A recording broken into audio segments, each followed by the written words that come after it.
क्या आपने कभी सुना है एक ऐसी बीमारी के बारे में जो खून की कोशिकाओं का आकार बदल देती है? एक ऐसी बीमारी जो पीढ़ी दर पीढ़ी चलती रहती है। हाँ, इसका नाम है सिकल सेल डिजीज। सामान्य व्यक्ति के खून में लाल रक्त कणिकाएं, रेड ब्लड सेल्स, गोल और मुलायम होती हैं, लेकिन सिकल सेल से पीड़ित व्यक्ति में ये कोशिकाएं अर्धचंद्र या हंसिया के आकार की हो जाती हैं। इस वजह से ये कोशिकाएं खून में आसानी से नहीं बह पाती और शरीर के अलग अलग हिस्सों में ब्लॉकेज पैदा करती हैं।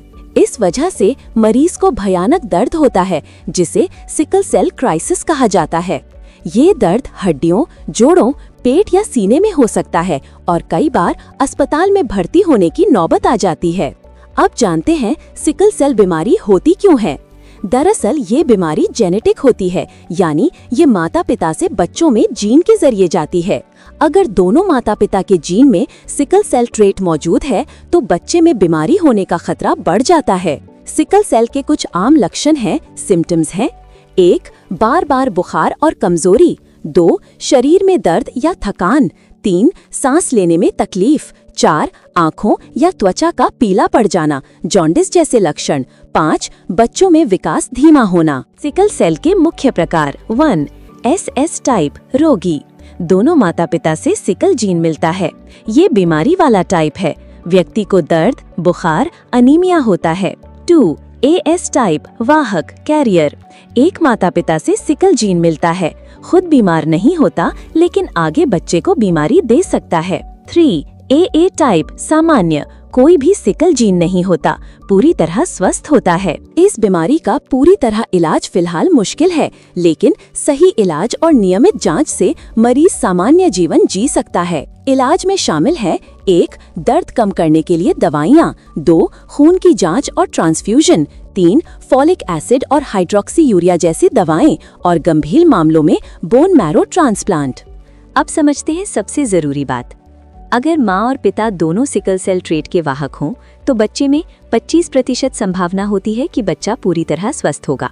50% संभावना होती है कि बच्चा सिकल सेल ट्रेट वाला होगा। 25% संभावना होती है कि बच्चा सिकल सेल बीमारी से ग्रसित होगा। अगर एक माता पिता को सिकल सेल बीमारी हो और दूसरा ट्रेट वाला हो तो बच्चे को बीमारी होने की संभावना और बढ़ जाती है। लेकिन याद रखिए, सिकल सेल बीमारी छूने से नहीं फैलती, साथ रहने से नहीं फैलती, शादी करने से अपने आप नहीं फैलती, खाने पीने या खून चढ़ाने से नहीं फैलती। ये सिर्फ जेनेटिक ट्रांसमिशन से फैलती है। थैलेसीमिया क्या है? थैलेसीमिया भी एक वंशानुगत रक्त रोग है। इसमें शरीर पर्याप्त मात्रा में हीमोग्लोबिन बना ही नहीं पाता। इसके कारण गंभीर अनीमिया, जीवन भर ब्लड ट्रांसफ्यूजन की जरूरत, लिवर और तिल्ली का बढ़ना, हड्डियों की बनावट पर असर। सिकल सेल और थैलेसीमिया में मुख्य अंतर। बिंदु: सिकल सेल, थैलेसीमिया। बीमारी की वजह: आरबीसी का गलत आकार, हीमोग्लोबिन की कमी। मुख्य समस्या: दर्द और ब्लॉकेज, गंभीर खून की कमी, ब्लड ट्रांसफ्यूजन कभी कभी, नियमित, दर्द बहुत तेज, आमतौर पर नहीं, इलाज लक्षणों पर आधारित, जीवन भर प्रबंधन। दोनों में समानता। दोनों जेनेटिक बीमारी हैं, माता पिता से बच्चों में जाती हैं, पूरी तरह खत्म नहीं होती, लेकिन समय पर जांच से रोकी जा सकती हैं। सिकल सेल टेस्ट क्यों जरूरी है?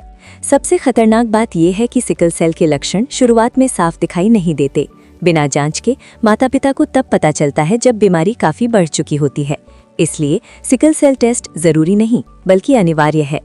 बचपन में जांच कराने के फायदे: जल्दी पहचान। बचपन में जांच से पता चल जाता है कि बच्चा सामान्य है, सिकल सेल कैरियर है या सिकल सेल से पीड़ित है। समय पर इलाज और देखभाल। जल्दी पहचान होने से दर्द को कंट्रोल किया जा सकता है, संक्रमण से बचाव होता है और बच्चे की सेहत बेहतर रहती है। गंभीर अंगों को नुकसान से बचाव। देरी होने पर यह बीमारी दिल, फेफड़े, किडनी और दिमाग तक को नुकसान पहुंचा सकती है, लेकिन बचपन में जांच इन खतरों को काफी हद तक रोक देती है। बच्चे का भविष्य सुरक्षित। समय पर देखभाल मिलने से बच्चा स्कूल जा पाता है, खेलता है और एक सामान्य जीवन जी सकता है। परिवार के लिए जागरूकता। अगर बच्चे में सिकल सेल या कैरियर पाया जाता है तो पूरे परिवार को आने वाली पीढ़ी के लिए सही निर्णय लेने में मदद मिलती है। भारत में सिकल सेल की स्थिति। भारत दुनिया के उन देशों में शामिल है जहां सिकल सेल के मामले सबसे ज्यादा पाए जाते हैं। सरकारी आंकड़ों के अनुसार देश में लाखों लोग सिकल सेल ट्रेट यानी कैरियर है और हजारों लोग सिकल सेल अनीमिया से पीड़ित हैं। खासकर आदिवासी और ग्रामीण इलाकों में ये बीमारी ज्यादा पाई जाती है। अब बात करते हैं उन राज्यों की जहां सिकल सेल के सबसे ज्यादा मामले सामने आए हैं। ओडिशा, देश में सिकल सेल के सबसे ज्यादा मामले यहीं से रिपोर्ट होते हैं, खासकर आदिवासी जिलों में। छत्तीसगढ़, यहाँ बड़ी आदिवासी जनसंख्या के कारण सिकल सेल एक गंभीर स्वास्थ्य समस्या बन चुकी है। मध्य प्रदेश, राज्य के कई ग्रामीण और आदिवासी इलाकों में सिकल सेल ट्रेट और बीमारी दोनों आम हैं। गुजरात, दक्षिण और पूर्वी गुजरात के जनजातीय क्षेत्रों में सिकल सेल के मरीज बड़ी संख्या में पाए जाते हैं। महाराष्ट्र, विदर्भ और आदिवासी क्षेत्रों में सिकल सेल के मामले लगातार सामने आ रहे हैं। इनके अलावा राजस्थान, झारखंड, आंध्र प्रदेश, तेलंगाना, कर्नाटक, केरल जैसे राज्यों में भी सिकल सेल के कई मामले पाए जाते हैं। महाराष्ट्र के कई जिलों में, खासतौर पर आदिवासी क्षेत्रों में, सिकल सेल एक गंभीर समस्या बन चुकी है। इसी कारण सरकार, सामाजिक संगठन और चैरिटेबल ट्रस्ट मिलकर जांच, जागरूकता और इलाज पर काम कर रहे हैं। अब हम बात करते हैं एक सराहनीय और प्रेरणादायक पहल की। स्मृति शेष मधुकर राव तामगाड के चैरिटेबल ट्रस्ट, नागपुर। ये ट्रस्ट निःशुल्क सिकल सेल टेस्टिंग कैंप आयोजित करता है। स्कूलों, कॉलेजों और ग्रामीण इलाकों में जाकर लोगों की जांच की जाती है। सिकल सेल से पीड़ित मरीजों को मार्गदर्शन, इलाज की जानकारी और आवश्यक सहायता दी जाती है।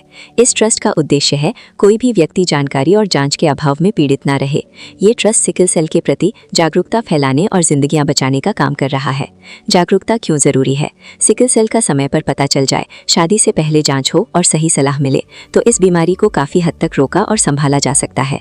सिकल सेल कोई अभिशाप नहीं है, बस जानकारी और जागरूकता की कमी है।